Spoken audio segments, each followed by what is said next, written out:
없어서 온전히 주님께 께서 인도해 주시길 원하오며 예수님 이름으로 기도드립니다. 아멘. 아멘. 아멘. 아멘. 지난 시간에 저희가 기드온 이야기에서 마쳤어요.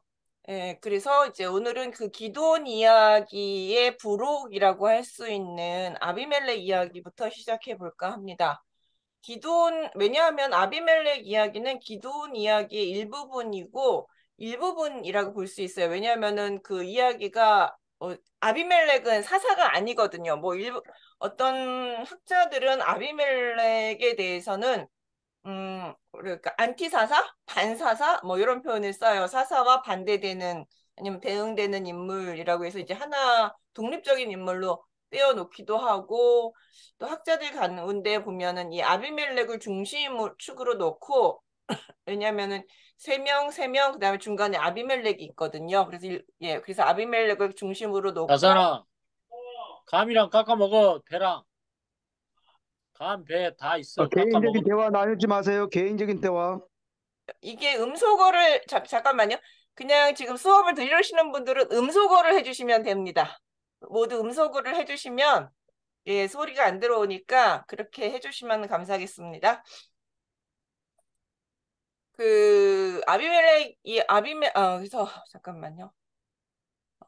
예, 아비멜렉을 이 사사로 놓고 이렇게 대응으로 놓는 사람도 있습니다. 그런데 그렇게 볼 것은 아니고요. 아비멜렉은 그냥 기드온 이야기 속에 들어가 있는 하나의 부록처럼 해석하시면 되겠습니다. 그래서 왜냐하면 아비멜렉은 사사라고 전혀 볼 수가 없기 때문에 그래요. 그리고 아비멜렉의 중심 주제는 인과응보입니다. 인과응보인데 이제 곧 인과응보에 대해서는 뒤에 가서 이제 설명을 드리도록 하겠습니다. 첫 번째 아비멜렉의 이야기는 이제 아비멜렉이 이제 첩으로 소개가 됩니다. 아비멜렉은 그 세겜에서 기드온이 낳은 아들이고 그 지역은 세겜 그리고 제가 보기에는 이건 현지처 개념인 것 같아요. 그러니까 엄마가 기드온과 같이 살지 않았고 기드온이 세겜에 갔을 때 거기서 아내를 얻었고 뭐 이런 형태를 가진 것 같습니다. 그래서 거기서 살았기 때문에 외가와 매우 친밀한 관계를 가지고 있는데요. 아비멜렉이란 이름의 뜻은 나의 아버지는 왕이란 뜻이에요. 아비가 나의 아버지이고 아부가 아버지이고 거기다 이 붙이면 나의가 되거든요. 그래서 나의 아버지는 멜렉 왕이다라는 뜻입니다. 그래서 아비멜렉 그러니까는 이 기드온이 이전에 제가 설명을 드릴 때 자기는 왕이 되지 않겠다라고 말은 했지만 왕처럼 살았다라고 말을 했고요. 그의 아들 이름에서 보면 그 아들의 이름이 나의 아버지는 왕이다라는 이름을 통해서 다시 한번 기드온이 왕처럼 살았다라는 것을 우리가 추측해 볼 수 있고 그의 이름 자체가 그래서 왕의 모티프를 가지고 있습니다. 그래서 아비멜렉은 이제 왕이 됩니다. 그가 어머니의 고향인 세겜으로 가서 그 외가 식구들에게 우리가 형제 아니냐, 고륙 친척 아니냐 그러면서 내가 왕이 되면 당신들도 좋지 않겠느냐. 그런데 이제 여기서 좀 과장을 해요, 아비멜렉이. 아비멜렉의 그러니까 여룻바알의 아들 70명 왕이 되는 것보다는 나 한 사람이 왕이 되는 게 당신들에게도 더 이롭지 않겠느냐. 생각해봐라. 70명이 왕이 되면 얼마나 머리가 아프겠느냐. 다스리면 얼마나 머리가 아프겠느냐. 얼마나 이제 힘들겠느냐. 그래서 내가 되는 게 낫지 않느냐. 그리고 나는 당신들의 친척이니 당신들을 좀 더 잘 대해주지 않겠느냐. 이렇게 이제 얘기를 합니다. 이건 사실 여룻바알의 아들, 기드온의 아들 70명이 전부 다 뭐 왕이 된다거나 사사로 올라갈 가능성은 거의 없음에도 불구하고 이런 이야기가 먹혔다는 거는 그럴 가능성이 아주 100% 없지는 않았기 때문에 이런 말들이 먹혔다는 것이고 이런 걸 보면은 이제 사사직이 좀 세습의 가능성들이 점점 생겨나고 있었고 여룻바알의 아들들 70명이 어떻게 보면 왕자들처럼 그렇게 행동하고 있었기 때문에 이런 그 아비멜렉의 말이 자기 고향 사람들에 먹히지 않았을까 생각을 할 수 있습니다. 그러니까 이제 그거 좋다라고 생각하고 세겜 사람, 이 외가 식구들이 세겜 사람들에게 설득을 합니다. 그래서 세겜 사람들도 전부 이 아비멜렉의 말에 다 넘어가게 됩니다. 그래서 아비멜렉을 지지했는데 그 지지하면서 그 군자금을 줘요. 그 정치 자금을 주는데 그게 바알브리 신전에서 은 70개를 내어줍니다. 바알브리 신전이라는 것은 이제 바알브릿은 바알, 그러니까 언약의 바알이란 뜻인데요.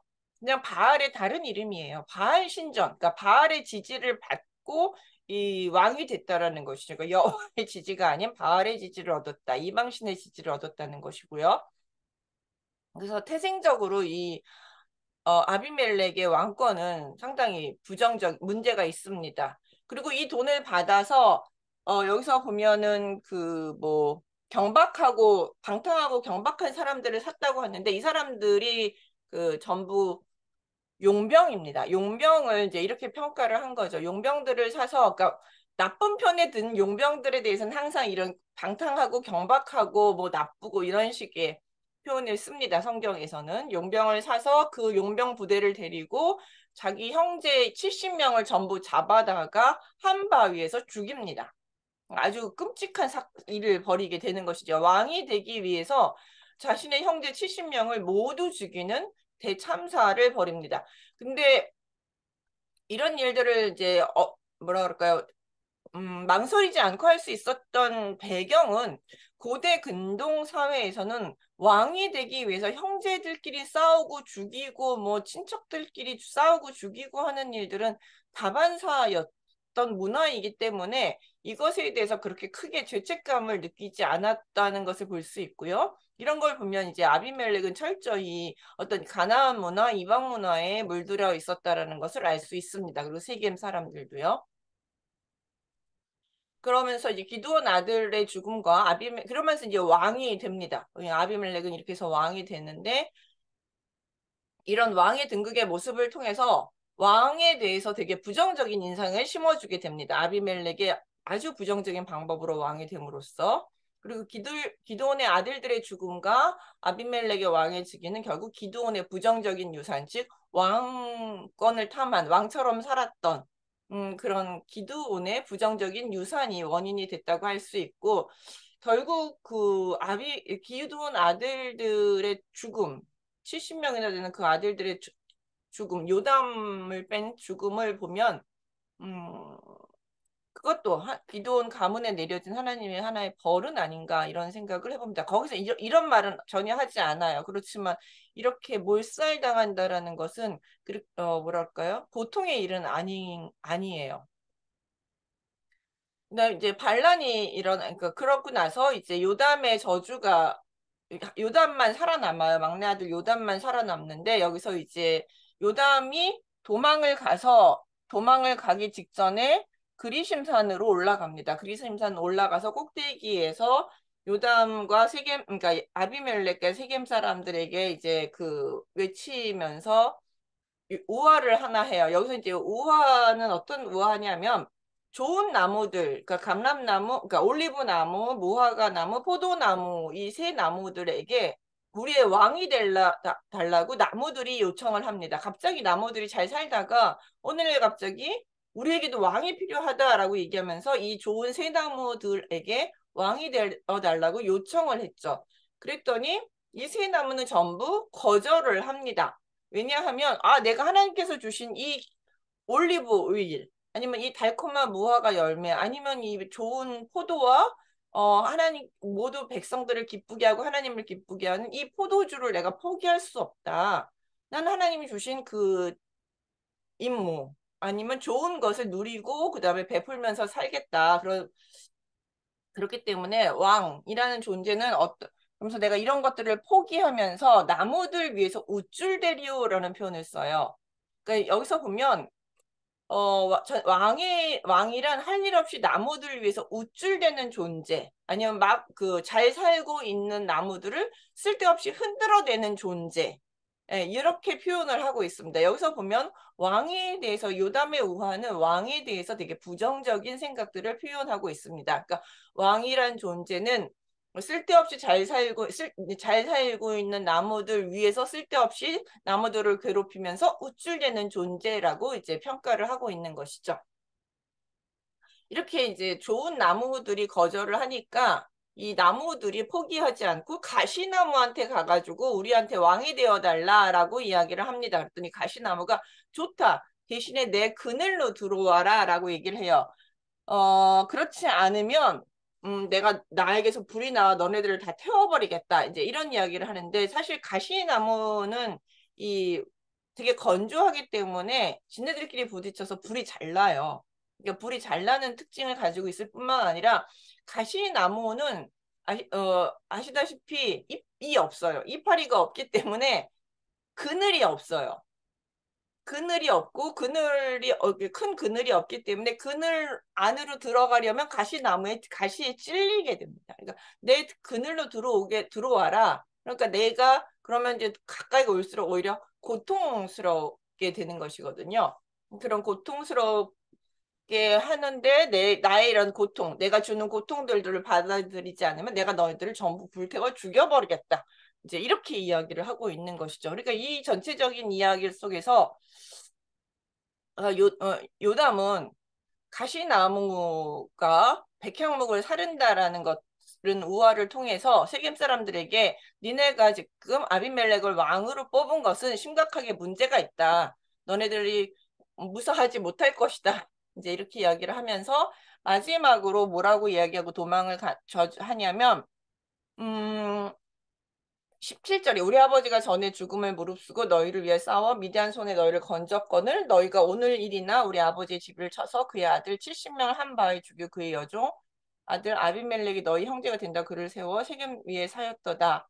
만일 너희가 오늘 여룻바가 그 집에 대접한 것이 진실하고 의로우면 너희가 아비멜렉으로 말미암아 기뻐할 것이요 아비멜렉도 너희로 말미암아 기뻐하리라. 너희가 한 행동이 여룻바알이 너희들에게 베풀었던 행동에 여룻바알이 너에게 선을 행했는데 너희가 하는 행동이 선이라면 서로가 좋겠지만 그렇지 아니하면 너네들이 여룻바알에게 베푼 선을 악으로 갚은 것이라면 아비멜렉에서 불이 나와서 세겜 사람들과 밀로의 집을 살릴 것이요 세겜 사람들과 밀로의 집에서도 불이 나와 아비멜렉을 살릴 것이다 라고 이야기하고 도망갑니다.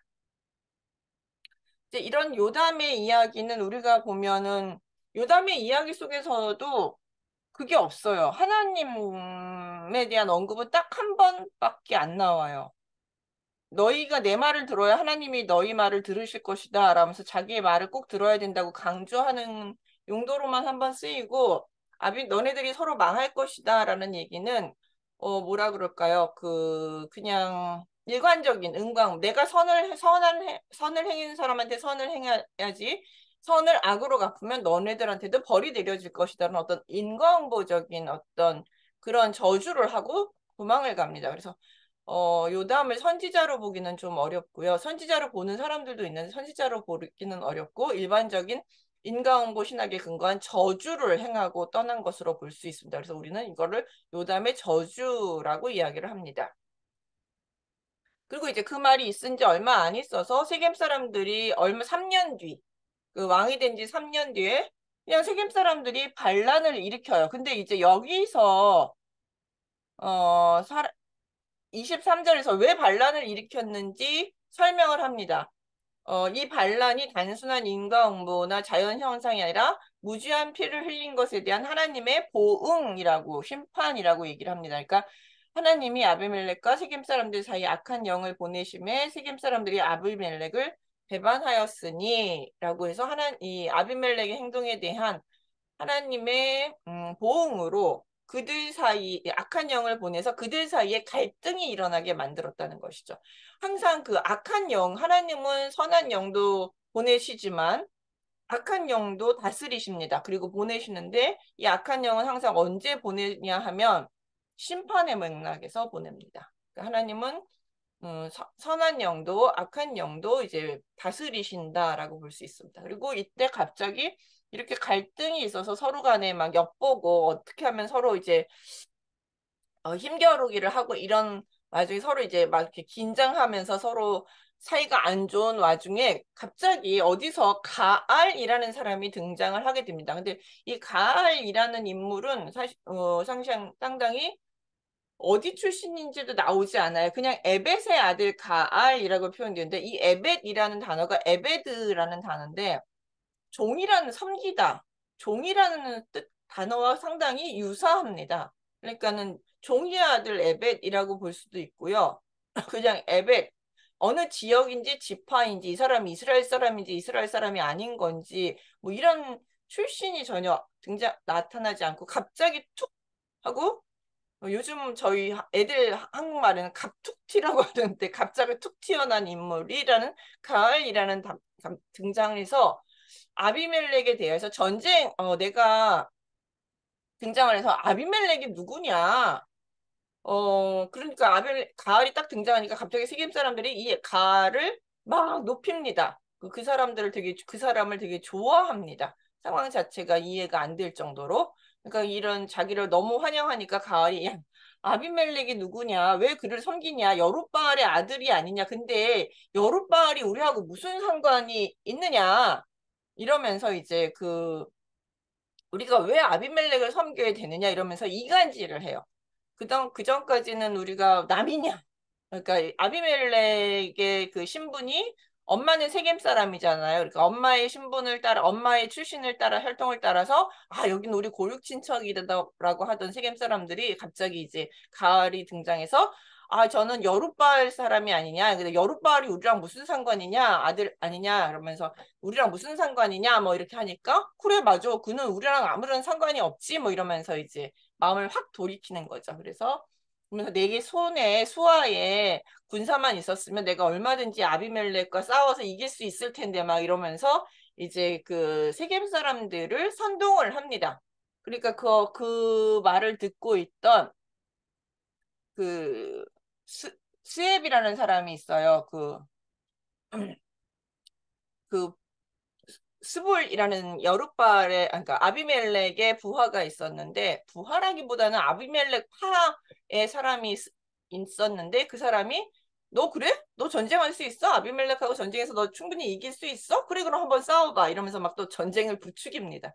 그리고 이제 아비멜렉에게 이 가알이라는 사람이 전쟁하려고 하니까 당신 준비해서 이 전쟁할 준비를 하십시오 하고 이제 정보를 흘리죠. 이렇게 해서 이제 세겜과 아비멜렉 사이에 전투가 시작이 됩니다.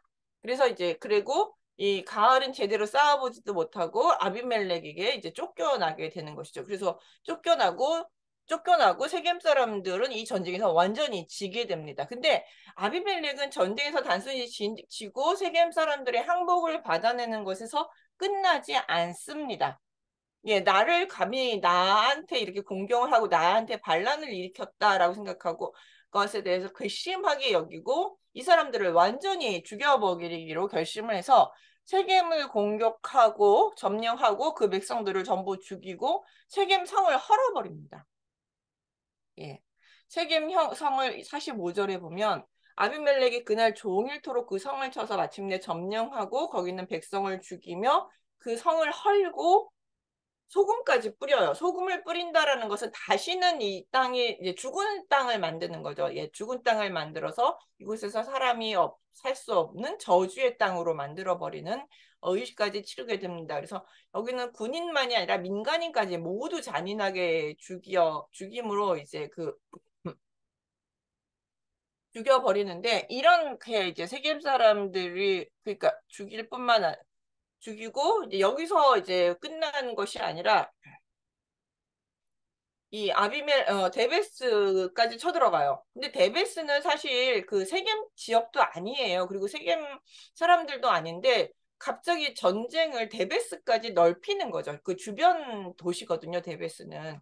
근데 세겜과 싸우다가 세겜 자기 마음에 안 든다고 세겜을 다 진멸한 이후에 이참에 내가 힘을 좀 더 과시해보기 위해서 아니면 나의 세력을 좀 더 넓히기 위해서인지 데베스까지 전쟁을 넓히게 됩니다. 그래서 데베스를 점령하려고 하려는데 이제 성 중에 견고한 망대가 하나 있습니다. 그 성읍 사람들이 그걸로 다 도망을 가게 됐고 문을 잠궈서 망대 꼭대기로 다 올라가요. 그래서 거기서 이제 철저하게 방비를 하는데 방비를 하니까 여기 안 되겠다 싶으니까 그 불을 태워버립니다. 불을 태우려고 나무 가지를 찍어가지고 그 망대 그 성에다가 이제 불을 놓으려고 횃불을 들고 이제 갔는데 거기서 이제 한 여자가 갑자기 맷돌 윗짝을 던졌는데 그게 이제 아비멜렉 머리에 딱 맞게 됩니다. 그리고 그 돌에 맞아 그러니까 53절에 보면 한 여인이 맷돌 윗짝을 아비멜렉의 머리 위에 내려 던져 그의 두개골을 깨뜨리니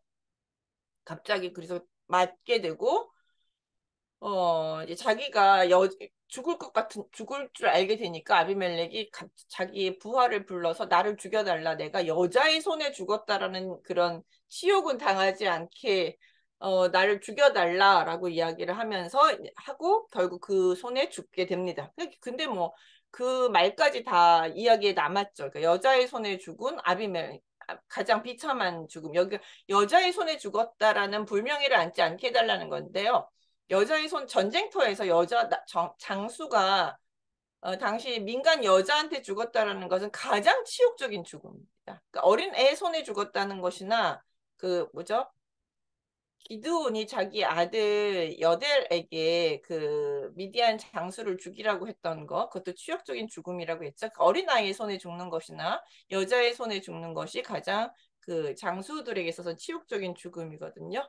그러니까 그 가장 치욕적인 죽음을 맞이하게 됩니다. 그 제가 아까 말씀드렸지만 세겜 사람들을 죽일 때 점령할 때 그 불을 태워요. 그러니까 그 요담이 얘기한 것처럼 가시나무에서 불이 나와서 너희들을 다 태울 것이다. 아비멜렉이 너네들을 불태워 죽일 것이다. 뭐 이렇게 이제 저주를 하고 떠났는데 그 방식으로 이제 세겜 사람들은 심판을 받게 됩니다.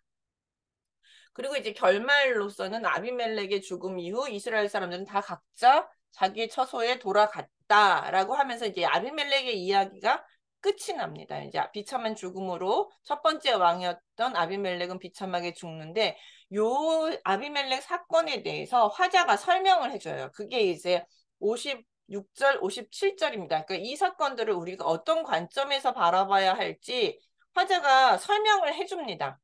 그러면서 이것은 아비멜렉이 그의 형제 70명을 죽여 자기 아버지에게 행한 악행을 하나님이 이같이 갚으셨고 또 세겜 사람들의 모든 악행을 하나님이 그들의 머리에 갚으셨으니 여룻바알의 아들 요담의 저주가 그들에게 응하니라 라고 설명이 되어 있습니다. 즉 아비멜렉이 세겜 사람을 죽인 것, 그래서 아비멜렉의 손에서 세겜 사람들이 전부 죽임을 당한 것, 그것은 세겜 사람들이 억울하게 죽인 게 아니라 아비멜렉을 도와서 여룻바알의 아들 70명을 죽이는데 동참하고 그 돈을 대고 함께 동참했던 그것에 대한 벌이라는 것이죠. 그것에 대한 심판이고 그 다음에 아비멜렉의 죽음 또한 자신의 형제 70명을 죽이고 왕이 된 것에 대한 하나님의 심판이라는 것이죠. 근데 그 심판은 심판을 어떤 방식으로 하나님께서 인도하셨느냐 하면 요담이 말한 방식으로 하나님께서 이 심판을 아까 세겜과 그 다음에 아비멜렉에 심판하셨다라는 의미입니다. 즉 다시 말해서 화자는 끊임없이 보이지 않는 주인공이신 하나님을 언급하면서 아비멜렉과 세겜의 죽음이 죄에 대한 하나님의 심판임을 말하고 있습니다. 그러나 이제 하나님이 직접 나서지는 않습니다. 아비멜렉이나 세겜 사람들의 입장에서 보면 그냥 자기네들끼리 싸우다 죽은 거예요. 하지만 그 뒤에 화자는 분명히 얘기합니다. 이건 하나님 뒤에 보이지 않는 하나님의 손길이 있었다라는 것. 하나님의 심판이라는 것. 그리고 요담은 아비멜렉에 대한 저주를 그 당시 세계관인 인과응보의 관점에서 했기 때문에 하나님에 대한 언급은 하지 않습니다. 하지만 화자는 그 인과응보조차도 하나님의 손에 있다라고 얘기합니다. 그러니까 왜냐하면 인과응보는 하나님께서 세상을 다스리는 통치 원리이지 기계론적으로 작동되는 원리는 아니기 때문입니다. 즉 다시 말하면 우리가 이제 인과응보라고 하면 어디서는 불교 용어라고 쓰는 걸 되게 꺼리기도 하는데요, 기독교인들 중에. 근데 뭐 권선징악이라고 말할 수도 있고 인과응보라고 말할 수도 있는 표현이긴 한데 이게 하나님께서 기본적으로 세상을 다스리는 기본 통치 원리입니다. 예, 믿는 사람이건 안 믿는 사람이건. 그래서 이게 어디 제일 잘 나타나냐면 잠언에 제일 잘 나타나요. 예, 선한 사람들에게 상을 주시고 악한 자에게 벌을 주신다라는 이 기본적 통치 원리가 잠언에 가장 잘 나타나고 있는데 요게 이제 그 그리스도인들, 하나님을 믿는 사람들에게는 은혜가 임함으로써 이제 요 조금 더 다른 방식으로 은과 응보에서 좀 벗어나고, 예, 벗어나게 되는 요소들이 있습니다. 그러니까는 죄를 짓더라도 우리가 하나님 앞에 회개할 수 있는 기회를 갖게 되고, 그 다음에 그 죄를 받더라도 조금 덜 받을 수도 있고, 좀 더 많은 은혜를 받거나 아니면 하나님 앞에 회개함으로써 우리가 이제 죄를 조금 감해받을 수 있는 그런 요소들이 우리한테는 있습니다. 그러나 이게 하나님이 세상을 다스리는 기본 통치 원리예요. 그래서 선지서들을 보시면 그 이스라엘에 대해서 죄를 물을 때 두 가지를 물어요. 하나는 하나님 앞에서 언약을 신실하지 않았다. 하나님 외에 다른 신들을 섬겼다라는 우상 숭배 하나와 그다음에 하나님의 그런 율법들을 지키지 않았다. 이것에 대해서 이제 이스라엘은 그 심판의 선을 받거든요. 그런데 그 이방 나라들도 하나님이 심판 선언을 하세요. 근데 그 이방 나라들에 대한 심판 선언은 바로 이 인과응보 원리를 기초로 하고 있습니다. 그들이 저지른 죄악에 대해서 하나님께서 세상의 왕으로서 그들을 심판하신다. 이렇게 선언을 하고 있습니다. 그렇기 때문에 이거는 기계론이 아니에요. 이거는 하나님께서 세상을 통치하고 있다라는 뭐랄까요? 통치가 있다라는 것을 우리에게 눈앞에 보여주는 것입니다. 그리고 이제 아비멜렉 내렛 이야기 속에서는 하나님이 악한 영을 보내시는 것 외에는 잘 등장하지 않습니다. 이런 걸 통해서 이스라엘과 하나님 사이의 거리가 표현이 되고 있어요. 그치? 화자를 통해 아비멜렉 사건에 하나님께서 밀접하게 관계하고 있다는 것들을 청중에게 알려주고 있습니다. 이 사건을 보고 계시고 이 사건에 대해서 하나님께서 심판하셨다는 것은 화자가 알려주지만 등장인물들은 하나님의 개입을 인지하지 못했고 그들의 마음대로 행동하고 있어요. 그러나 그들이 마음대로 내 마음대로 세상 생각대로 자신들의 생각대로 살고 있지만 하나님께서는 그들을 통해 하나님의 일을 하고 계신다라는 것을 화자가 청중에게 알려주고 있습니다. 그러니까 우리는 저절로 되거나 아니면 뭐 그냥 되는 일이라고 생각하는 것이 있을 수 있지만 세상에 그런 일은 없습니다. 하나님의 손을 벗어나는 일은 없습니다. 그러니까 그리스도인이나 비그리스도인이나 전부 하나님의 통치를 받고 있고 하나님의 뭐랄까 은혜와 그다음에 심판에 다 같이 들어가 있다라는 것이죠. 다만 그리스도인들은 더 특별한 하나님의 백성으로서의 은혜를 받고 있다라는 것이 좀 다른 점이라고 볼 수 있습니다.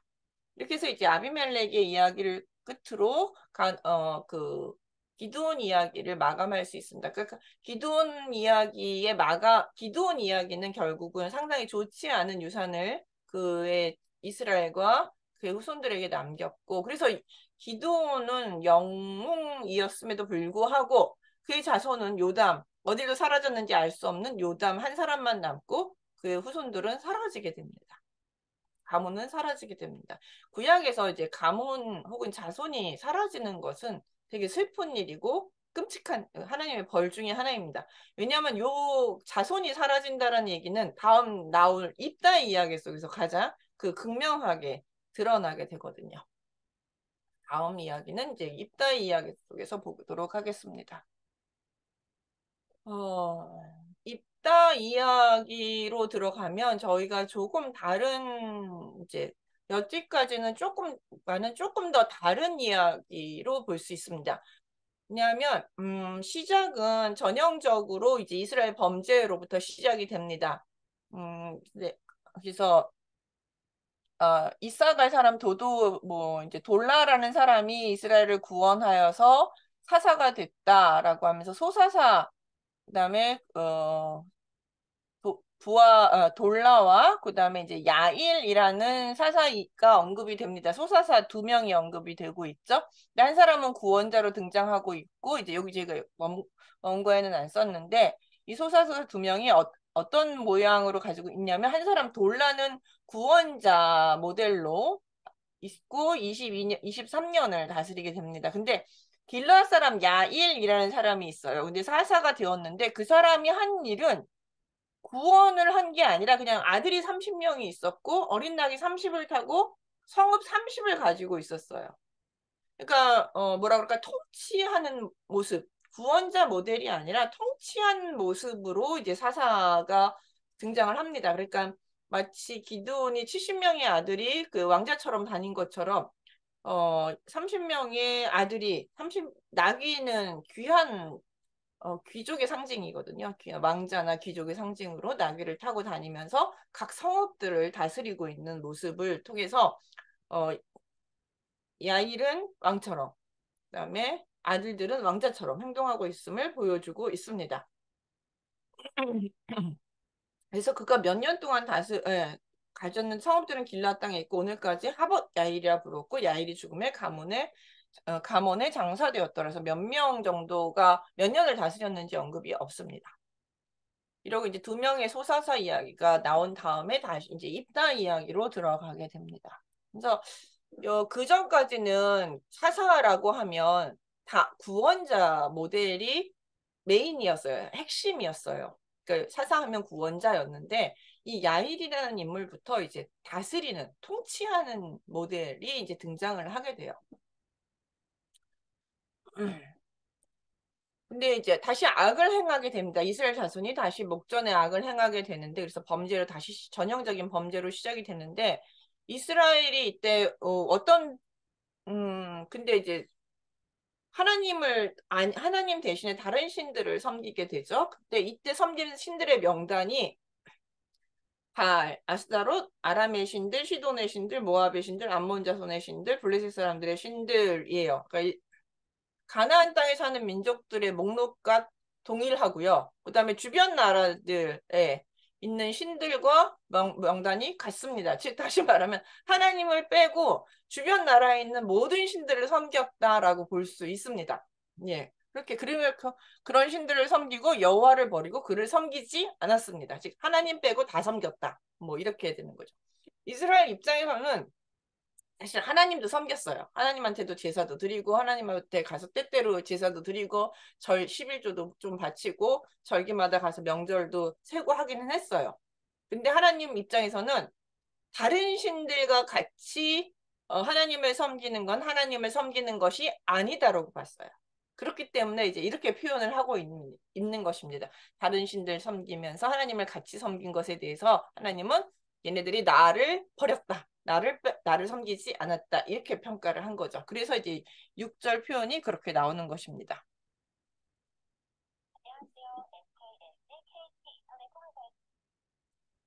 그 다음에 6절에서 보시면, 그래서 하나님께서는 진노하셨고, 이들을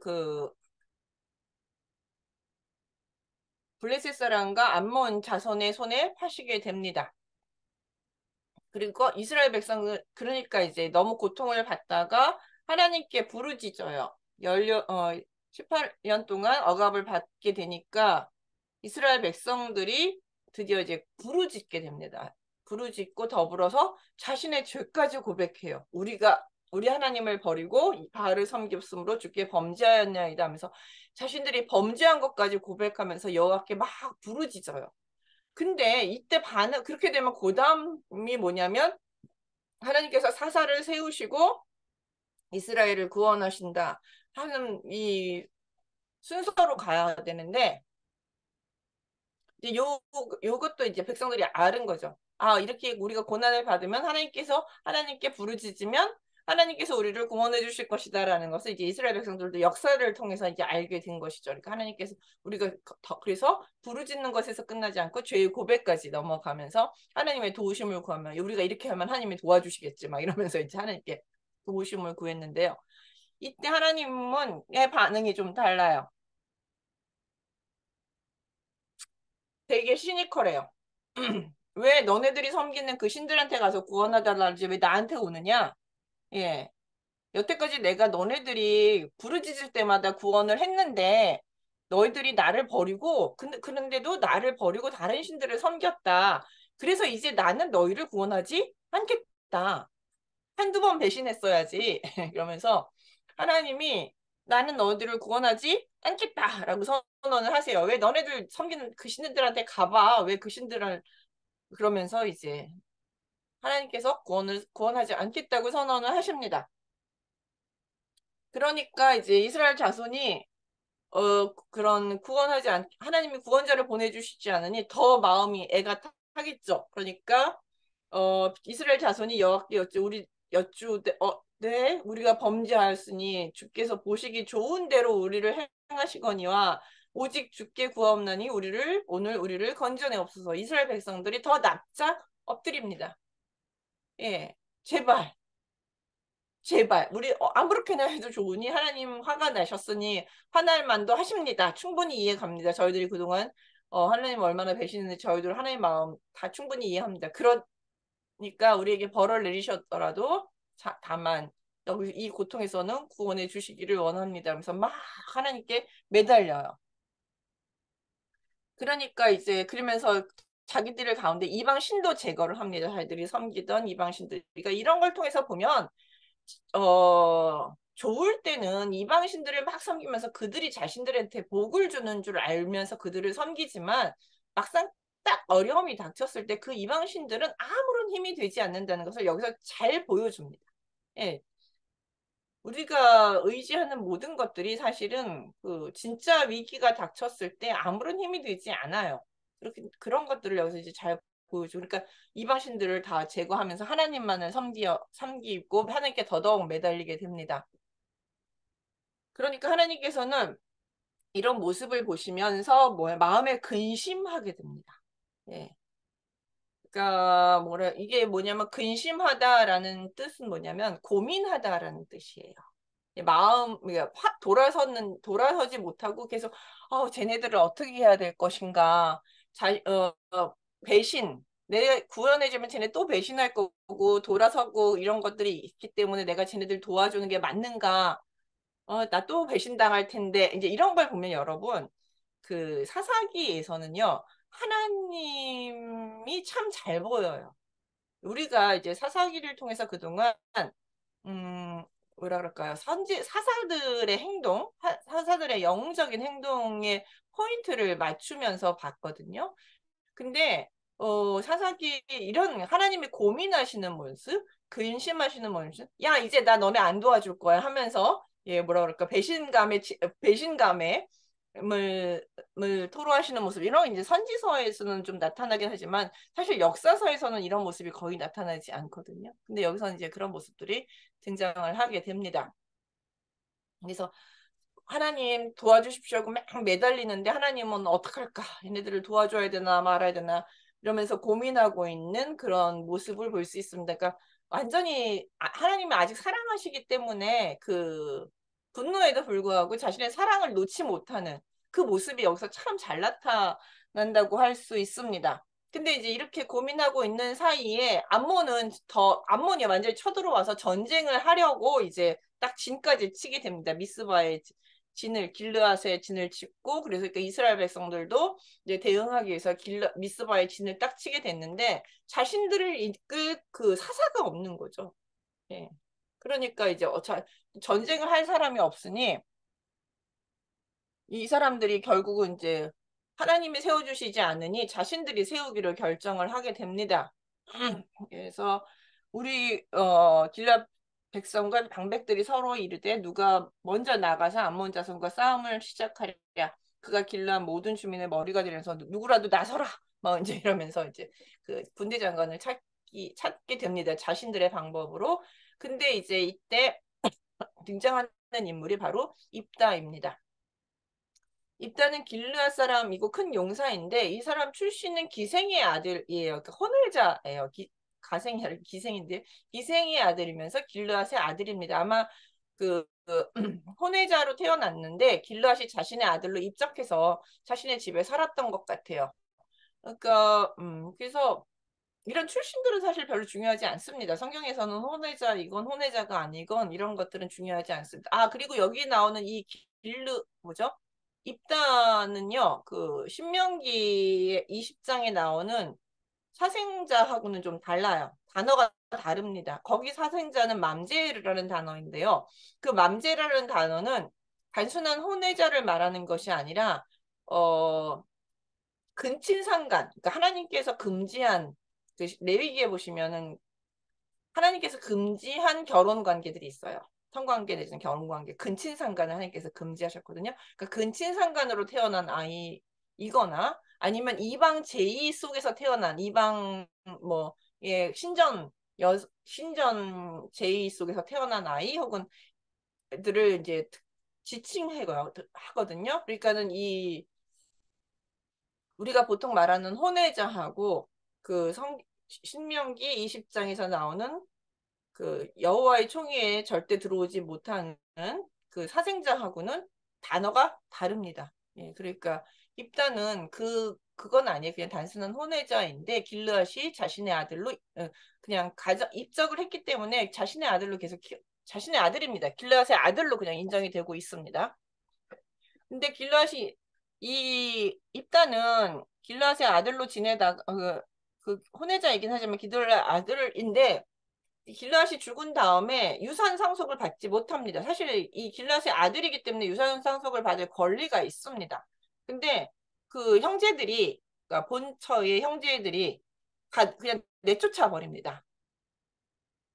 성경에서는 사실 신명기법에는 모든 아들이 그 적법 아들이라면 다 같이 동등한 그 상속 권한이 있어요. 뭐 동등까지는 아니더라도 상속을 받을 수 있는 권한이 있는데 그 권리를 무시당하고 박탈당하고 그냥 쫓겨나게 되는 것이죠. 그래서 쫓겨나서 돕당으로 가서 그곳에서 이제 여기서 보면은 뭐 압류가 거기 모였다라고 했는데 그가 이제 거기서 용병을 모아서 용병 생활을 하게 됩니다.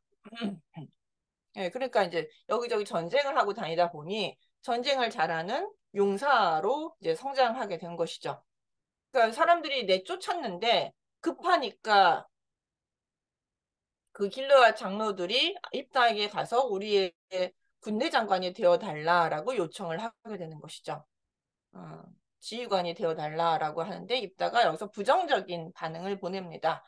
길라 장로들 너희 이르되 너희가 전에 나를 미워하여 내 아버지 집에서 쫓아냈는데 너희가 환난을 당했다고 어찌 내게 왔느냐라고 하면서 부정적인 반응을 보여. 근데 이렇게 말할 수 있는 이유는 뭐냐면 입다가 아버지의 재산을 상속받지 못하고 쫓겨날 때 요 승인을 할 수 있는 사람들이 누구냐면, 그러니까 이렇게 되면 부당하다고 재판을 걸 수가 있어요.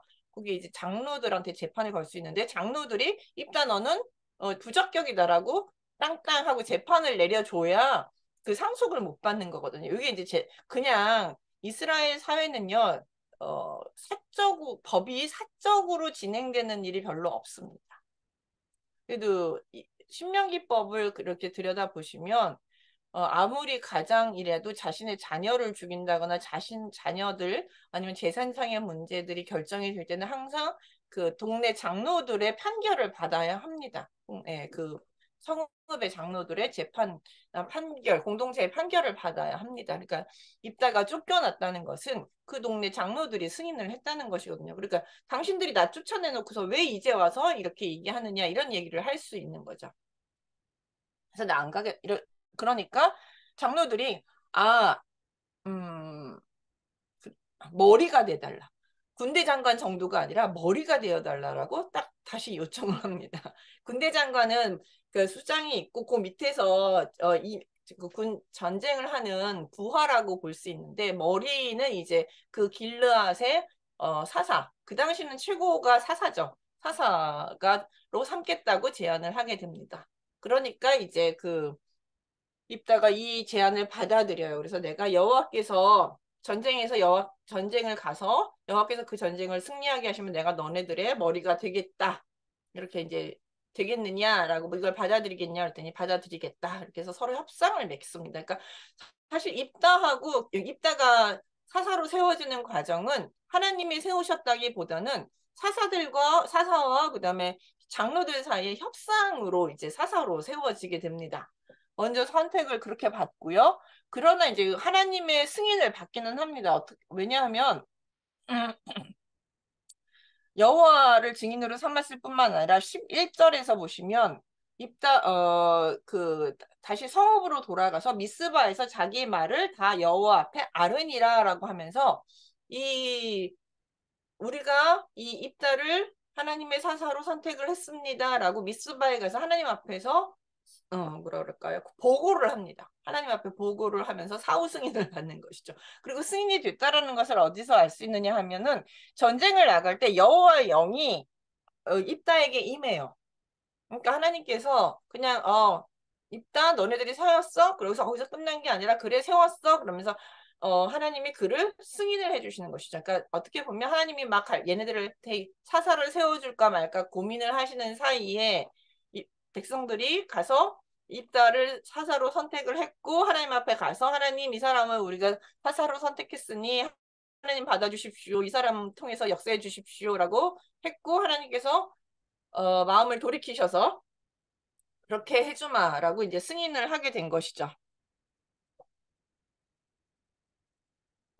예, 그런 관계가 이제 이 입다와 사사의 입다가 사사가 된 관계입니다. 사후 승인을 받은 사사예요. 유일해요. 하나님의 사후 승인을 받은. 그러니까 입다가 사사가 아닌 건 아닙니다. 사사가 맞아요. 다만 사후 승인을 받았다라는 독특한 방식으로 이루어지고 있습니다. 그러니까 성경에 보시면요. 사사는 딱 요 방식이다라고 사사기는 그렇게 기록되어 있지 않습니다. 다양한 방식으로 사사가 선택이 되기도 하고 다양한 방식으로 행동하기도 합니다. 그리고 이제 입다가 이제 드디어 이제 전쟁을 하게 됩니다. 그래서 이렇게 사사로 선택을 받아. 그러니까 여기에 보면 다른 이야기하고 입다에겐 다른 게 하나님의 사사로 세워지는 과정이 기드온만큼 길어요. 기드온이 더 길긴 하지만 기드온만큼 깁니다. 왜냐하면 그 사사가 하나님 그렇게 세워지는 방식이 좀 특수했기 때문에 길어요. 이제 전쟁을 하러 나갔는데 암몬 자손과 먼저 말싸움을 합니다. 고대 전쟁에서는 사실 다른 전쟁에서는 안 나오지만 사실 고대 전쟁에서는 먼저 말싸움을 먼저 해요. 사신을 보내서 너네들이 나는 이 땅을 왜 차지하러 왔는지 왜 전쟁을 하러 왔는지 막 얘기를 해요. 그럼 반대편에서 야 그거 잘못된 것이다 하면서 먼저 말싸움을 해요. 서로 말싸움을 하고 한 다음에 그 다음에 이제 바로 전쟁을 들어가게 됩니다. 왜냐하면 전쟁의 정당성들을 서로 주장하면서 주장하기 위해서 이러는 것이거든요. 그러니까 이런 말싸움을 한다는 것 자체가 이제 사실은 전쟁하는데 명분이 없다라는 의미라고 볼 수 있습니다. 그래서 암몬 사람이 길앗은 원래 자기 땅이라고 주장을 하면서 평화롭게 돌려달라고 요구를 합니다. 근데 길앗은 그러니까 입다가 여기 대해서요. 길앗 땅은 원래 하나님께서 여긴 너네 땅도 아니고 아모리 땅이었다. 아모리 땅이었고 하나님께서 이렇게 요단 동편 뭐 광야에서 요단 동편을 지나서 요단 서편으로 들어올 때에 시온과 옥이 다스리던 그 아모리 족속의 땅이 아니냐. 그 땅을 하나님께서 우리에게 주셨고 이 땅을 우리가 차지한 지도 벌써 300년이 지났다. 근데 왜 너네가 여기가 니네 땅이라고 왔느냐. 말이 되느냐라면서 반박을 합니다. 이런 걸 보면 입다는 하나님이 이스라엘 백성에 하신 역사를 정확하게 알고 있어요. 예, 그래서 입다가 하나님의 역사, 구원, 하나님에 대한 바른 인식을 가지고 있다는 것을 여기서 너무나도 정확하게 하면서 입다가 뭐라 그러냐? 하나님이 이스라엘을 심판하시는 자라고 얘기를 해요. 하나님이 이곳을 우리 땅으로 주셨다라면 이곳은 우리 땅이다. 왜냐하면 하나님이 심판자이시기 때문이다. 라고 선언을 해요. 그래서 심판자라는 것은 사사라는 뜻이에요. 네, 그러니까 하나님이 우리의 사사시다. 그래서 27절에 보시면 하나님께서 심판하시는 여호와 이게 사사라는 뜻입니다. 하나님은 사사시다. 하나님이 이스라엘 다스리는 자이시다. 라는 뜻이죠. 근데 이게 이제 이렇게 이제 되게 입다가 멋진 말을 하거든요. 그래서 입다가 되게 올바른 역사 의식을 가지고 있고 하나님에 대한 올바른 지식을 가지고 있구나라는 것을 알 수 있어요. 근데 이게 이제 지식인지 아니면 신앙인지 우리는 이제 좀 퀘션을 가져야 합니다. 우리는 이제 정확하게 알고 있으니까요. 입다 이야기를 알고 있으니까. 그래서 아, 좋은 지식을 가졌네. 이제 이렇게 생각을 할 수 있는데 그래서 이제 그래서 이제 말싸움에서 이기고 나서 이제 실제 전쟁으로 들어갑니다. 전쟁으로 들어가려고 할 때 전쟁의 전형적 장면처럼 여호와 영이 입다에게 임해요. 그러니까 하나님께서 입다를 에게 임하고 영이 임했다라는 것은 하나님께서 이제 이스라엘을 입다가 승리할 수 있게 해주시겠다라는 뜻이죠. 근데 그래서 이제 전쟁을 딱 나가면 됩니다. 용감하게 암몬에게 나가는 모습을 볼 수 있습니다.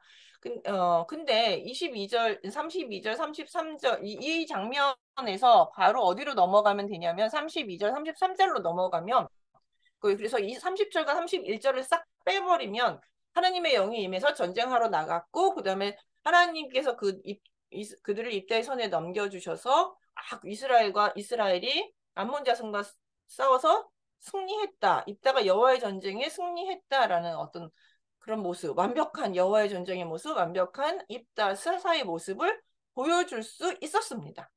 근데 여기에 이제 뭔가 하나가 끼어들어요. 그게 뭐냐면 입다의 서원입니다. 전쟁 나가기 직전에 입다가 갑자기 여호와께 서원을 하는데 어떤 서원을 하느냐 하면 주께서 과연 암몬 자손을 내 손에 넘겨주시면 내가 암몬 자손에서 평안이 돌아올 때에 자신의 집에서 처음 마중 나오는 자는 누구든지 하나님께 번제로 바치겠다고 하는 것입니다. 예, 여기서 이제 이 자리는 원래는 하나님 여호와께서 내가 너에게 반드시 이기게 하겠다라는 그런 승리를 확신해 주시는 자리인데 그것이 아니라 여기서 입다가 하나님의 서원을 통해서 하나님의 승리의 확신을 얻어오고 있어요. 하나님의 할 행동에 대해서 자기가 하고 있어요. 뭐라 그럴까요? 이걸 보면 하나님의 이 전쟁을 승리하게 하실 것이라는 확신이 없었던 것이죠, 입다는. 지식은 분명히 있는데 확신이 없었습니다. 그러니까 뭘 통해서 이런 확신을 얻으려고 했냐면 인신제사 서원을 통해서 이 확신을 얻으려고 했던 것이죠. 그리고 이제 그리고 그 인신제사는 또한 하나님께서 제일 싫어하는 가나안이나 이방의 그 풍습 중에 하나였어요. 그래서 이게 상당히 심각한 죄였는데 그거를 잘 몰랐어요. 왜냐하면 하나님에 대한 지식도 알았지만 이방 문화에도 너무나 또 익숙했기 때문에 그게 이방 문화 속에서는 뭐 공공연히 행해지고 있었던 최고의 헌신의 모습이었기 때문에 내가 이렇게 헌신하면 하나님께서 나에게 상을 주시겠지 뭐 이런 생각들을 하고 있었던 것이죠. 그러니까 그는 하나님을 지식적으로는 알고 있었지만 신앙적으로 그다음 올바른 체험적으로는 알고 있지 못했다는 것을 알 수 있습니다. 결국 이제 입다는 이런 인신제사라는 서원을 통해서 하나님의 전쟁조차도 그 의미를 퇴색시키고 하나님을 조건에 의해서 좌지우지되는 분으로 이제 여기게 된 것입니다.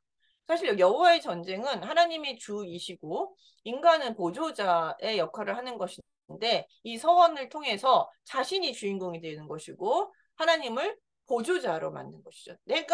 하나님 나를 이기게 하시면 내가 하나님을 조건에 의해서 움직이는 분, 인신제사를 드리겠다. 뭐 이런 식으로 만들어 버린 것이죠. 사실 우리의 기도 속에도 이런 부분이 많아요.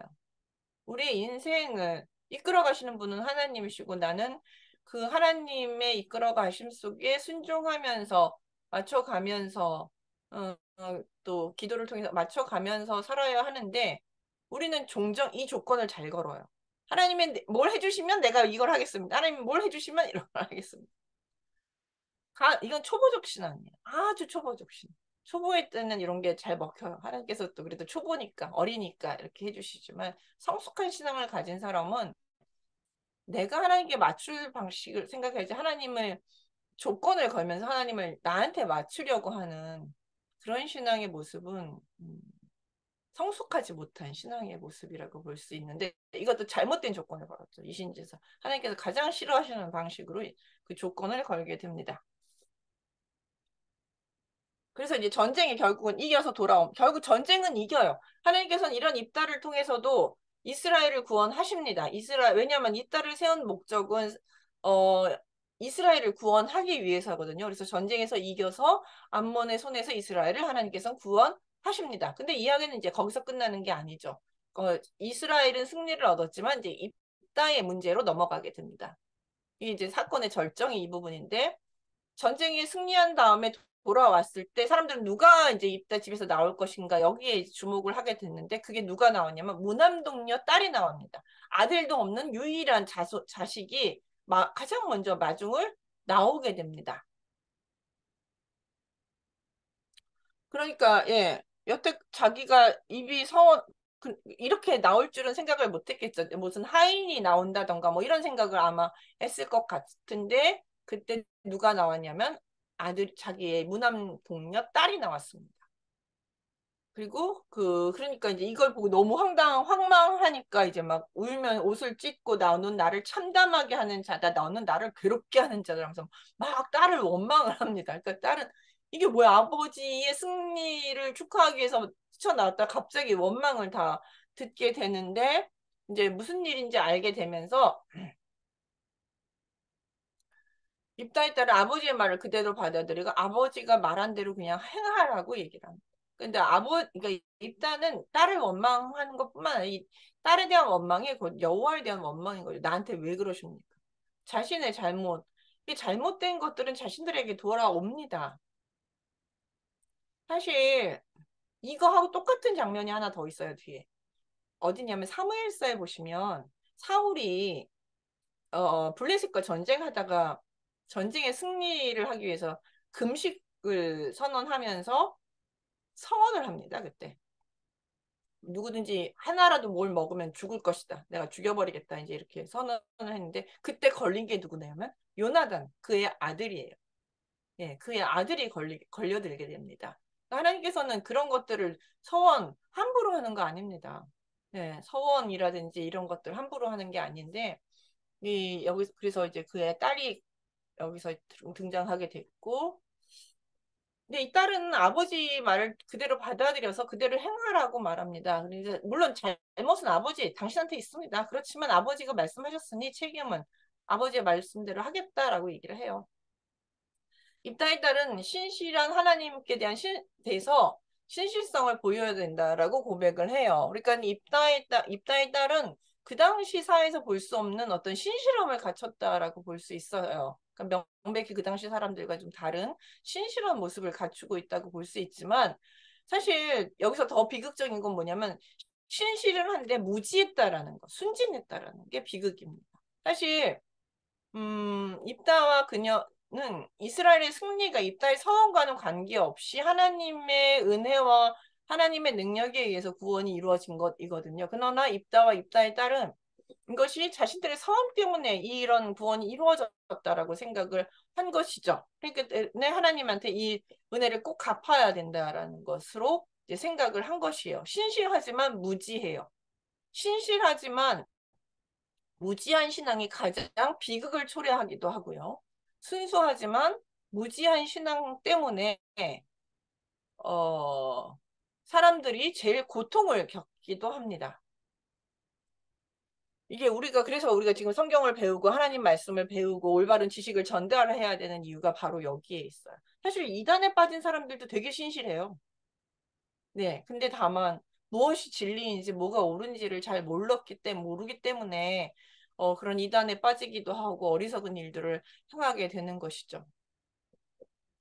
그래서 결국 입다의 딸은 대신에 자기가 죽기는 하겠지만 2달 동안 처녀로 죽는 것에 대해서 애국한 다음에 죽겠다고 말을 하고 자기 친구들과 함께 이제 그 2달 동안 애국을 하고 자신 아버지도 배제하고 어머니도 배제하고 가족 배제하고 자신의 동료들과 이제 여기서 이제 애국을 하게 되고, 죽은 다음에도 이 친구들, 처녀 딸들이 1년에 한 번씩 이 입다의 딸을 위해서 나흘씩 애국하는 풍습을 갖게 됩니다.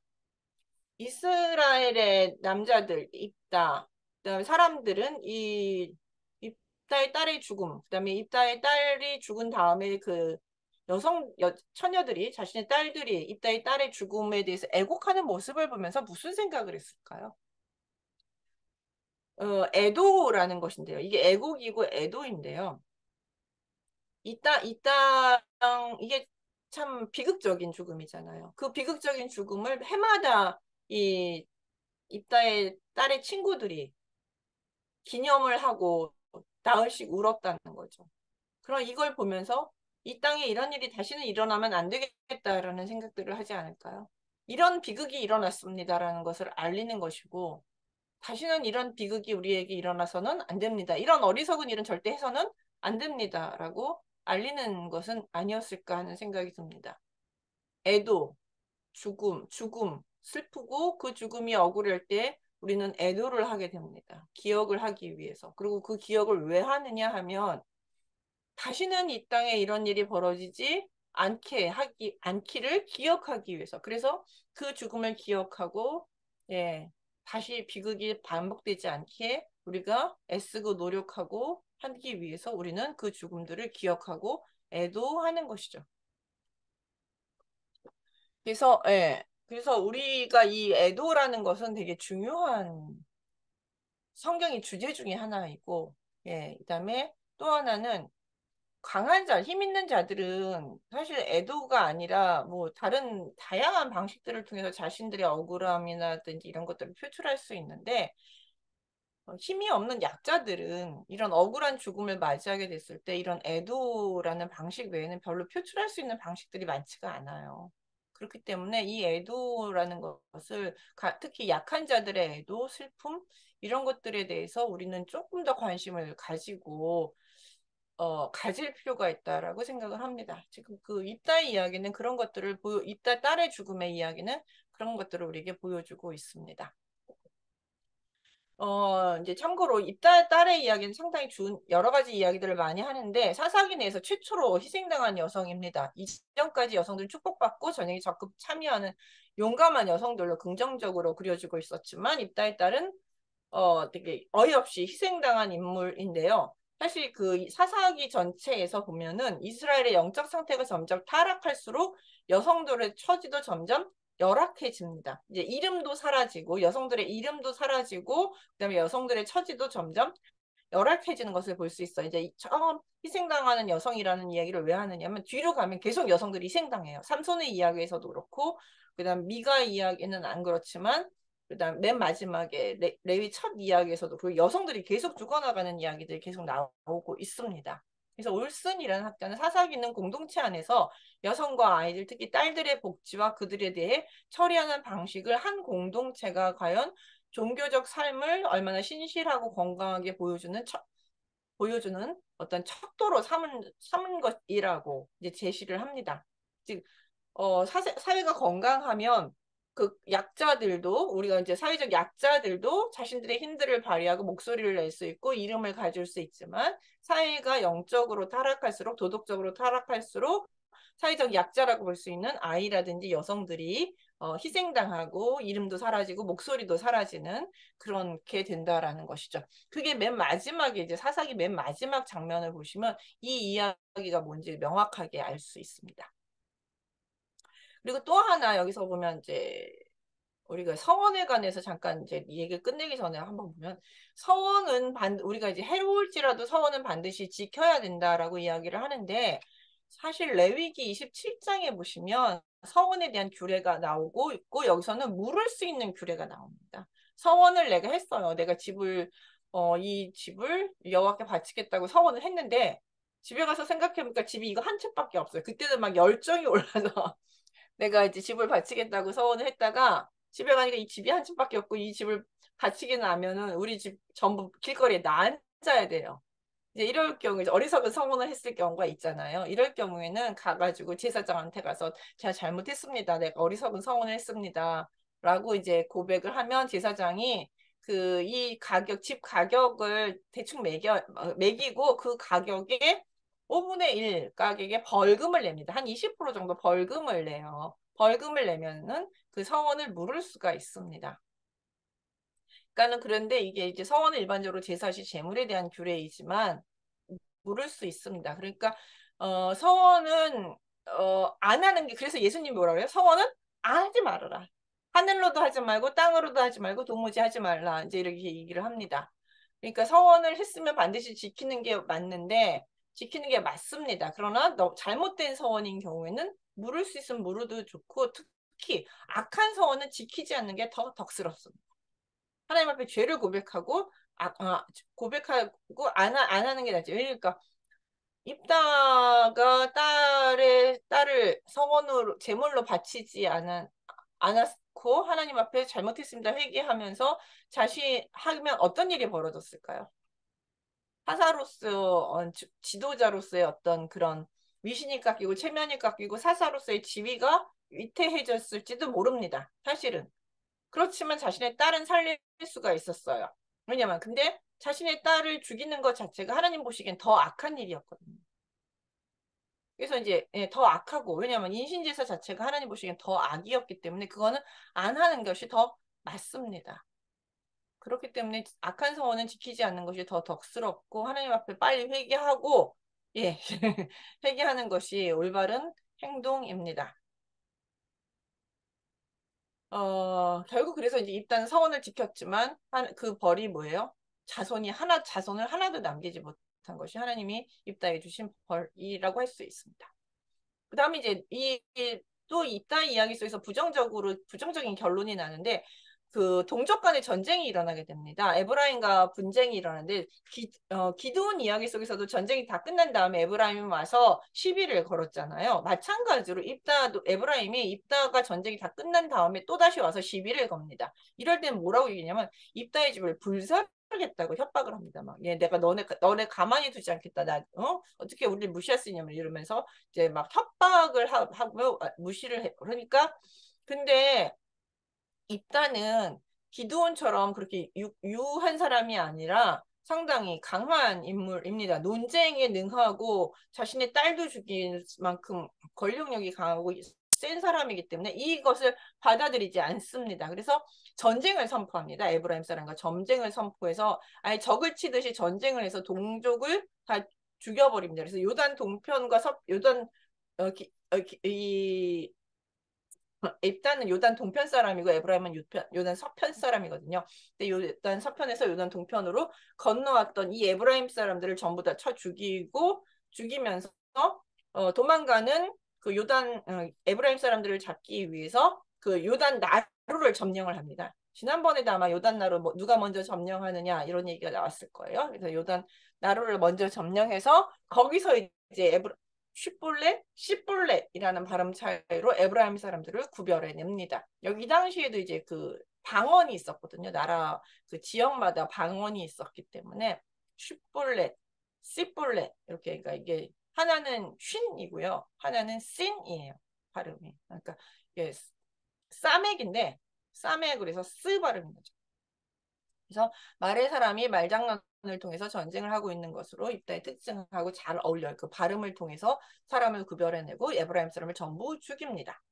이렇게 이제 결국은 이제 암몬의 침입으로 시작된 전쟁은 비록 하나님의 도움으로 승리를 하게 되지만 동족 간의 전쟁으로 막을 내리게 됩니다. 이런 의미에서 입다 이야기는 상당히 부정적인 결론을 보여주고 있어요. 결론적으로 입다의 전쟁은 비록 승리를 하였지만 입다 개인적으로는 딸을 죽음으로 이르게 하고 손을 하나도 얻지 못한 비극으로 끝났고 이스라엘 전체적으로도 지파 간의 내분으로 동족을 죽이는 비극으로 끝나게 됩니다. 그 입다의 죽음 이야기가 나오는데 입다는 사사로서 6년이라는 아주 짧은 시기를 사사로서 보내게 됩니다. 그리고 또 하나 특징은 평화의 기간이 등장하지 않아요. 몇 년 동안 평화했다, 40년 평화했다, 80년 평화했다라는 이 평화의 기간이 등장하지 않습니다. 나중에 이제 삼손에게서도 이 평화의 기간이 등장하지 않나요? 그만큼 이제 사사야 시대 후대로 넘어갈수록 점점 영적 혼란이 곧 사회적 혼란으로 넘어가는 것을 볼 수 있습니다. 여기서 그리고 나서 이제 소사사들이 등장을 하는데요. 입산 여기는 아들 3명, 30명, 딸 30명을 둡니다. 아까는 아이는 아들 30명 얘기하는데 여기는 아들 30, 딸 30을 두었는데 이 딸들을 다른 가나안 땅 사람들, 이방 사람들과 결혼시키고 며느리도 그래서 데려옵니다. 그러니까 그 사사기 2장, 3장에서 이방 사람들하고 결혼시키지 말라고 그랬고, 그 결혼시킨 것 때문에 복임에서 하나님의 여호와의 사자가 나타나서 막 호통치던 그런 사건들이 있었는데, 여기서는 아예 대놓고 사사가 이렇게 이런 하나님 말씀을 어기는 모습을 볼 수 있습니다. 그러니까 여기 결혼 동맹이거든요. 외부에서 결혼시킨다는 것은 결혼 동맹이고, 이런 모습은 사실은 권력을 강화하기 위한 방식이고, 이런 건 왕의 모습이에요. 왕으로서 권력을 강화하기 위한 모습이라는 것이죠. 엘론이라는 사람은, 그러니까 여기서도 이제 구원자 모델이 아니라 왕으로서 통치자의 모습을 보여줍니다. 엘론도 10년을 다스린다는 것 외에는 없어요. 다른 얘기는 하나도 없고, 여기서도 구원했다는 보고도 없어요. 그러니까 입산이나 엘론은 거의 같은 성격의 사사라고 볼 수 있고, 압돈도 마찬가지인데, 여기 이제 바리도는 에브라임 지용 땅 아말렉 사람 산지예요. 그러니까 에브라임 지파 사람인데, 이 사람 특징 아들 40, 혼자 30을 뒀어요. 그러니까 이제 아들의 권력이 누구까지 넘어가냐면 손자에까지 넘어간 거죠. 그래서 이들 70명이 어린 나귀를 타고 권력을 왕자처럼 또 권력을 누리면서 살고 있었다는 모습을 보여주고 있습니다. 그러니까 이렇게 사사의 권한이 점점 구원자 모델에서 왕처럼 통치하는, 그리고 권력을 누리고 대대손손 누리는, 세습하고 있는 그런 모습들을 보여주고 있습니다. 사실 사사는 세습이 안 되거든요. 세습이 아닌데 사사권까지도 세습하고 있는 모습들이 점점 보여주고 있습니다. 이게 점점 이야기로 갈수록 이제 사사의 본래의 모습에서 벗어나고 있다는 것들을 이런 소사사들의 모습들을 통해서 잘 보여주고 있습니다. 그 다음에 이제 삼손이 등장을 하는데요. 삼손은 되게 해석하기 어려운 인물이에요. 여러분들이 이거 삼손을 어렸을 때는 영웅 삼손 뭐 이러면서 우리가 이제 설명을 했지만, 여러분들이 이제 이게 삼손을 설교를 하려고 딱 마음을 먹고 설교를 하려고 그러면 어떻게 포인트를 잡고 설교를 해야 될지, 본문을 어떻게 다뤄야 될지 가장 막막한 본문 중에 하나가 사실 삼손입니다. 그러니까 우리가 어렸을 때 주일학교 때 들었던 영웅 삼손의 이야기라고 로 이제 설명하기는 사실 어려운 그런 모습들을 우리가 볼 수 있습니다. 그래서 삼손 이야기는 점점 갈수록, 어렸을 때는 들었지만 성인이 돼서는 삼손 설교를 듣기가 어렵습니다. 삼손 이야기는 또 어디서 주로 많이 되냐면 영화, 오페라, 세속 다른 문학적인 요소들을 많이 가지고 있어서 삼손과 들릴라라는 영화도 있고 뭐 오페라도 있고 뭐 이런 장르 속에서 이 삼손 이야기는 많이 회자가 되고 있어서 많은 사람들이 알고 있는 이야기이기도 한데 정확하게 알고 있지는 못해요. 그러니까 삼손의 이야기는 그런 알고 있지만 알고 있지 못한 이야기가 바로 삼손입니다. 그래서 삼손 이야기는 이제 13장부터 시작이 돼요. 그래서 시작은 전형적으로 합니다. 이스라엘이 다시 악을 행하였고, 목전에 악을 행하여서 하나님께서 40년 동안 블레셋 사람에 넘겨주셨어요. 그러면 뭐예요? 이스라엘 백성들이 여기서 다시 몇 년을 괴롭힘을 당해서 고통이 있었고, 부르짖었다라고 얘기가 나오고, 그 다음에 사사를 세우셨다. 이렇게 나와야 되잖아요. 근데 여기서는 넘겨주셨다 해서 끝이에요. 이스라엘의 고통도 부르짖음도 등장하지 않아요. 가장 큰 특징은 부르짖음이 등장하지 않는다는 거예요. 이 부르짖음이 등장하지 않는다는 건 무엇을 뜻하느냐면 그냥 블레셋 사람의 통치를 당연하게 받아들였다는 의미예요. 처음에는 좀 고통스러워서 고통스러워하면서 이 고통에서 벗어나기 위해서 노력을 했을지도 모르겠지만 시간이 지나면서 이 사람들은 블레셋이 우리를 다스리는 것에 대해서 너무 당연하게 생각을 한 거죠. 그 당연하게 생각하고 벗어날 생각도 안 했기 때문에 하나님께 더 이상 부르짖지도 않아요. 그러니까 이 문화가 너무 익숙한 거예요. 그걸 어디에서 제일 잘 나타내느냐 하면 그 15장쯤에 보면 유다 사람들이 삼손이 이제 여기저기 사고치고 다니니까 블레셋 사람들이 유다 지파에 가서 삼손 잡아서 우리한테 넘겨라 뭐 이제 이런 이야기들을 하거든요. 이때 뭐라고 얘기를 하느냐 하면 너 왜 사고 치고 다니냐? 블레셋 사람들이 우리를 다스리는지 너 모르느냐? 근데 왜 블레셋 사람하고 이렇게 싸우면서 다녀서 사고 쳐가지고 우리를 곤란하게 만드냐 하면서 삼손을 막 공격을 해요. 예, 그러니까 요 말 속에서 보면 이 당시 사람들은 이미 그러니까 블레셋 사람들이 자신들을 다스리는 것을 너무 당연시 여기고 하나님의 백성으로서의 의지, 긍지 뭐 이런 것들은 전부 다 집어 던져 버린 상태이기 때문에 더 이상 하나님께 부르짖지도 않는 그런 상태가 됐다는 것을 알 수 있습니다. 그러니까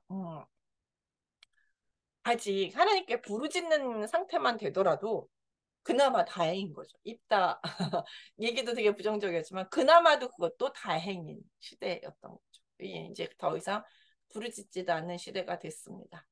부르짖지 않으니까 이번엔 하나님이 그냥 먼저 독자적으로 행동을 하세요.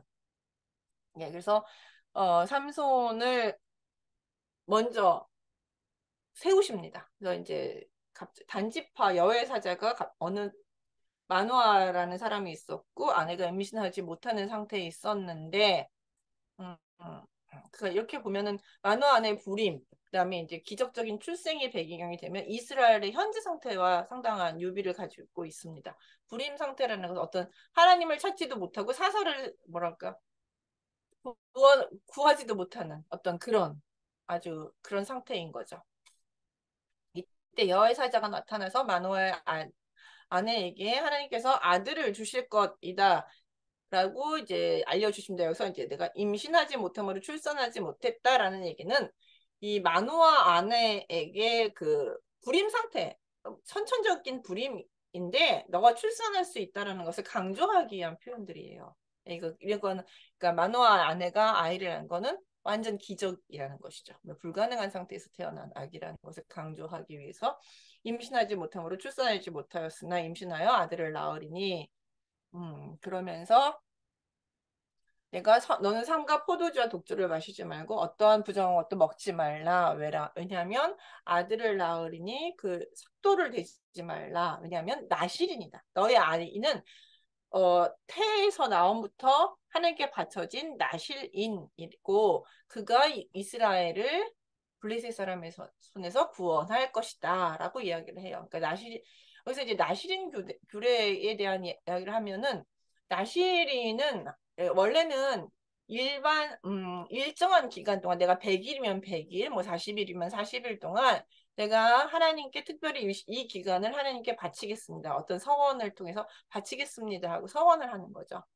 그 기간 동안은 포도주 독주를 마시지 말고 부정한 것, 이를 부정한 것이라는 것은 죽은 짐승의 어떤 사체라든지 부정하다고 알려진 질병을 가진 사람을 만지는 것, 그다음에 뭐 이렇게 그런 것들을 이야기해요. 부정한 것들을 만지는 것들을 먹지도 말고 만지지도 말아야 되는 것이고요. 머리를 자르지 말라고 해요.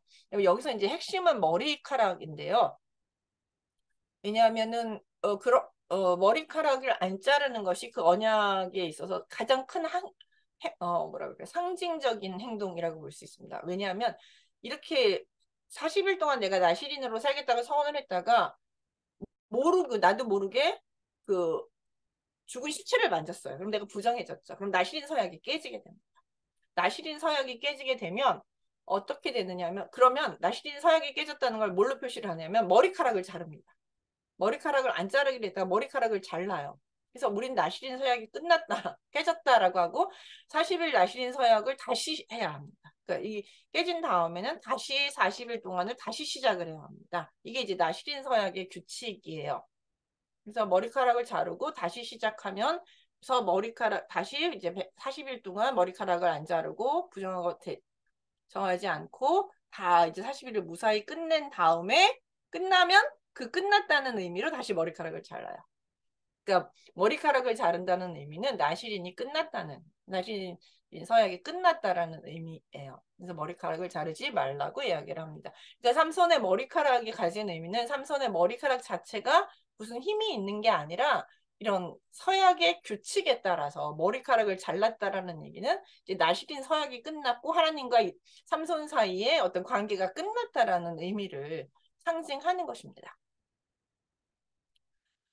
그래서 엄마한테, 그러니까 아이가 나실이니 뱃속부터 나실이기 때문에 엄마한테 포도주와 독주, 부조한 것도 먹지 말라고 미리 알려줍니다. 그러니까 아이 태중에 가졌을 때부터 엄마가 아무것도 부정한 것을 먹지 말아서 태중의 아이한테까지 아무런 영향을 부정하지 않게 만들라고 해서 마노아의 아내에게 이제 이렇게 얘기를 해줍니다. 그러니까 마노아의 남편 마노아는 에게 이제 이 사실을 알려주지만 아내 말을 믿지 않아요. 그래서 이제 다시 하나님께 사자를 보내달라라고 이제 기도를 하게 됐는데 자기 앞에 나타나게 해달라고 기도했지만 이 여호와의 사자는 다시 아내에게 나타납니다. 그러니까 아내가 나타나니까 마노아의 아내가 더 이제 다시 이제 남편을 불러서 마노아와 사자가 이제 서로 대화를 하게 되죠. 전체적으로 보면 이 마노아의 아내가 마노아보다는 좀 더 신뢰할 만하고 좀 더 지혜로운 인물, 더 중요한 인물이라는 것을 이제 이야기가 보여주고 있는데요. 그래서 이제 마노아와 여호와의 사자가 대화를 하게 됩니다. 그래서 마노아가 근데 이제 우리는 여호와의 사자라고 얘기하는데 이 마노아나 마노아의 아내는 이거 여호와의 사자인지를 잘 몰라요. 왜냐하면은 그 모습이 하나님의 사람이라는 표현을 쓰거든요. 하나님의 사람은 선지자를 얘기하고요. 하나님의 사자는 천사를 얘기합니다. 근데 하나님의 사자가 하나님의 사람이 나한테 왔는데 그 용모는 하나님의 사람 사자 같은 용모였다. 뭐 천사 같았는데 어쨌든 천사 일리는 없을 테니까 천사를 보기는 어려우니까 아마 선지자일 것이다라고 이제 생각을 한 거죠. 마노아도 그렇고 마노아의 마노아도 그렇고 마노아의 아내도 이제 이 사람 자기한테 온 존재를 선지자라고 생각을 했어요. 그래서 음식을 대접하고 여호와께 이제 제사를 드리게 됩니다.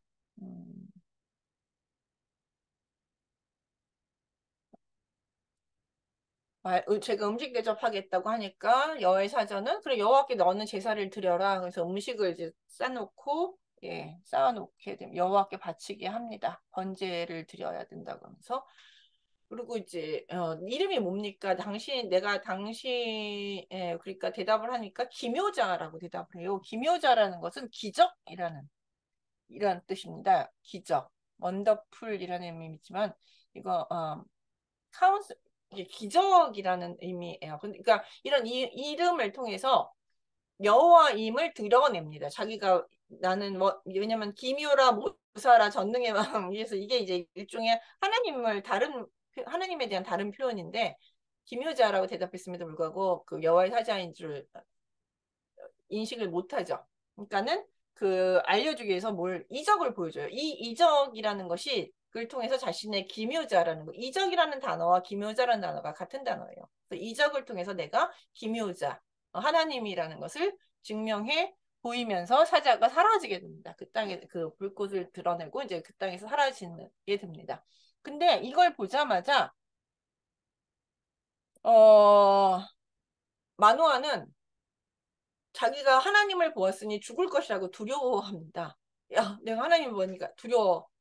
봤다. 내가 이제 죽을 것이다라고 두려워하죠. 마치 기드온의 모습을 보는 것 같아요. 그때는 기드온의 경우에는 여호와의 사자가 다시 나타나서 아니다. 죽지 않을 것이다. 라고 이제 이야기를 했었죠. 근데 여기서는 여호와의 사자가 다시 나타나는 것이 아니라 마노아의 아내가 이야기를 합니다. 아니, 하나님, 우리가 그의 아내가 뭐라 하면 그에게 이르되 하나님께서 우리를 죽이려고 하셨더라면 우리 손에 번제와 소제를 받지 않으셨을 것이요 이 모든 일을 보이지 않으셨을 것이며 이제 이런 말씀도 우리에게 이르지 아니하셨을 것이다. 아니 나타나시고 보여주신 다음에 죽인다는 거 이 말이 되지 않지 않느냐. 그러면서 우리는 죽지 않을 것이다 라고 설득을 해요. 그러니까 그래서 전체적으로 보면 마노아보다는 마노아의 아내가 좀 더 현명하고 신뢰가 됩니다. 그리고 나서 정말로 여호와의 사자의 말씀대로 예언대로 삼손이 탄생하게 되고 그의 어머니가 아들의 이름을 작은 태양이라는 삼손으로 짓게 됩니다. 그리고 이제 소라와 에스디올 사이 마하나단에서 여호와 영이 그를 움직이기 시작하였더라 이러면서 이제 사사로서 여호와 영이 그를 움직이기 시작하면서 이제 삼손 자라게 됐고 삼손의 사역이 이제 시작이 됩니다. 그가 이제 자라는 기간 동안은 생략이 되어 있고 이제 영이 움직이면서 그가 사역이 이제 시작이 됐다는 것이죠. 그래서 이제 삼손이 드디어 뭐라 그럴까요? 이게 영웅의 탄생이잖아요. 그, 긴 탄생 이야기를 가지고 있고 불임 속에서 한 인물이 태어났고 얼마나 위대한 인물이 태어났고 이스라엘을 구원할 이가 진짜 여기서 나타난 건 아니냐 뭐 이런 기대감을 이제 열에게 갖게 하는데 그리고 여호와의 영이 또 삼손을 움직이고 하니까 큰 기대감을 갖고 이야기는 시작이 됐는데 그 기대를 가졌지만 이야기의 시작은 너무 황당해요. 삼손이 딥나에 내려가서 블레셋 사람이 딸 중에서 한 여자를 보고 올라와서 내가 블레셋 여자랑 결혼을 하겠사오니 뭐 내가 그 여자를 내 눈에 보기 아름다우니 보기 좋으니 그 여자랑 결혼시켜 달라라고 떼쓰는 것부터 이야기가 시작이 됩니다. 예, 사역의 시작이 자기 눈에 보기 좋은 대로 행하려고 하는 거. 그래서 이방 여자인 블레셋과 결혼하려고 하는 것으로 등장을 하게 됩니다. 그러니까 이걸 이제 부모가 말리죠.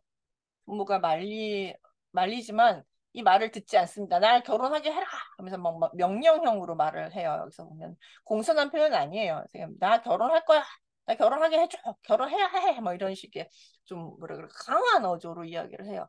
근데 요것에 대해서 4절에서 뭐라고 이야기하냐면 이게 이제 번역이 좀 잘못된 거예요. 그때 블레셋 사람이 이스라엘을 다스린 까닭에 삼손이 틈을 타서 이스라엘 사람을 치려고 하였으나 그의 부모는 이 일이 여호와께로부터 나온 것인지 알지 못하였더라 라고 번역이 되어 있습니다. 근데 여기서 원어에서 보시면 삼손이란 단어가 없습니다. 네, 원문에는 삼손이란 단어가 없어요. 그리고 그가 틈을 타서 블레셋 사람을 치려고 하였으나 그의 부모는 이 일이 여호와께로부터 나온 것인 줄 알지 못하였더라 라고 되어 있어요. 그러니까 뭐라고 하냐면 여기서 그는 여호와예요. 삼손이 아니라. 즉 다시 말하면 이 여호와가 틈을 만들어서 그걸 통해서 블레셋 사람을 치려고 계획하고 있다라는 것이죠. 삼손은 하나님의 계획을 몰라요. 이게 삼손의 계획이 아닙니다. 그러니까 요거 때문에 이 삼손 이야기 전체 해석하는데 되게 잘못 왜곡이 되어 왔었거든요. 근데 여기서는 여호와께서 틈을 만드시고 삼손이 활동을 하게 되는 것으로 볼 수 있습니다. 즉 다시 말하면 삼손이 여호와의 영과 같이 행동하는 것이 아니라 삼손은 삼손의 마음대로 행동을 하고 있지만 하나님은 이런 삼손을 통해서 틈을 만들고 블레셋 사람들을 칠 수 있는 틈을 만들고 블레셋 사람을 칠 계획을 세우셨다라는 것이죠. 예, 이게 그래서 삼손 이야기를 이해할 때 있어서 가장 중요한 부분은 하나님은 하나님의 계획대로 움직이시고 삼손은 삼손의 계획대로 움직이는데 하나님은 이 삼손을 통해서 하나님의 계획들을 이루어 나가셨다라는 것이 바로 이 삼손 이야기를 이해하는 데 있어서 가장 핵심이라고 할 수 있습니다. 네. 그리고 결국 이제 그래서 이제 부모는 삼손의 고집을 결국 이기지 못하고 결혼을 허락하게 됩니다. 그래서 이제 딥나로 내려가게 되는 것이죠. 시간이 됐나요? 아직 좀 남았죠. 예. 그리고 근데 이제 이렇게 가는 도중에 갑자기 여호와의 영이 삼손한테 확 임해가지고 사자를 죽입니다. 젊은 사자를 찢어 죽이는 그 놀라운 사건이 벌어지는데 이 사건은 이 삼손의 능력이 얼마나 큰지를 보여주는 사건임과 동시에 앞으로 일어나게 될 사건의 복선이 됩니다. 왜냐하면 이제 이 사건 때문에 수수께끼를 내게 되고 이 수수께끼 때문에 삼손과 블레셋 사람들 사이에 상당히 많은 갈등들이 유발이 되게 되는 것이거든요. 그래서 아무렇지도 않게 일어난 이 사건이 어떻게 보면 삼손 인생과 삼손에게 이야기에 상당히 큰 영향을 주는 사건이 일어나게 됩니다. 그래서 죽였다가 삼손이 다시 딥나로 내려가면서 내려가다가 내가 전에 죽인 삼손 사자 어떻게 됐지? 하고서 다시 죽은 사자를 보러 가요. 그리고 거기서 꿀을 먹고 꿀이 있나 하면서 그 꿀을 따다가 자기 부모한테도 줘요. 근데 사실 죽은 사자는 부정한 존재거든요. 부정한 존재를 일부러 보러 가고 거기서 나온 꿀을 만져요. 만져서 부르정하게 자신을 만듭니다. 그러니까 이런 것들을 보면 나시린 서약을 그렇게 심각하게 생각하지 않아요. 내가 이스라엘이라는 것도 사사라는 것도 이런 것들을 심각하게 생각하지 않기 때문에 그는 브룰렛은 여자랑 결혼하고 싶어 했고 사자도 만지고 꿀도 따고 뭐 이제 이런 이야기들을 하게 되는 것이죠.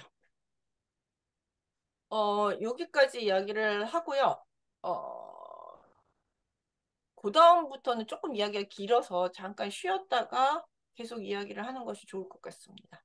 예, 수고하셨습니다. 잠깐 내릴게요. 자, 화면 켜주시고, 예,